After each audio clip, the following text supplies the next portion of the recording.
I remember going to visit after the Zusammenbruch, after the end of the war, and the Czechs have managed to print up posters, and it was a caricature of Hitler, and the words were in Czech, but it said something, you can inflate a balloon so far, but if you overinflate it, it will burst. I sort of thought, yes, this is what's happened. Yeah. I had to get someone to translate it. Although during my school days in that village, Czech was on the agenda, and I had a smattering of knowledge of Czech. When we moved into Liepzig, which was my earliest recall of any return to civilization, shall we say, I went to school, and all boys of my age from that area, we were all together, and we just carried on as you know, as best we could. We were still starving, I must say, because my foster mother, she said, well, I've got nothing more that we can eat. I said, well, what about the potato peelings?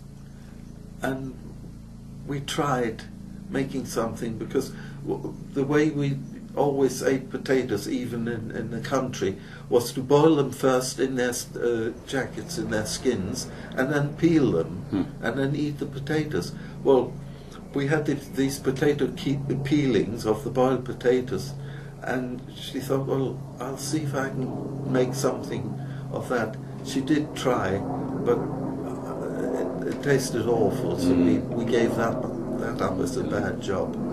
And I believe even then I tried to go out into the country to see if I could get food from the farms, you know, bake.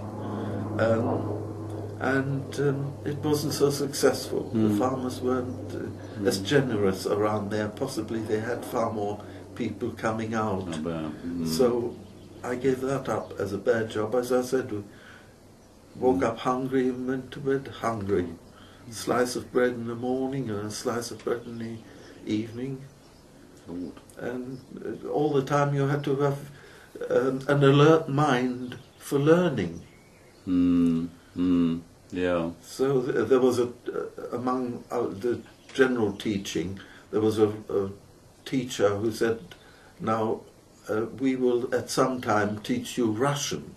And he gave us the introductory to learning Russian, which I'm sad that I could never follow up, because I left the place. But it would have been useful, because later on there were Russians all through Eastern Germany, and of course, you know, to be able to communicate with them would have been nice. Yeah, of course. I've always been a good communicator. I love people, and I picked up the local dialect to the amazement of all the people living there when I was first evacuated. And I was a great favourite throughout the village.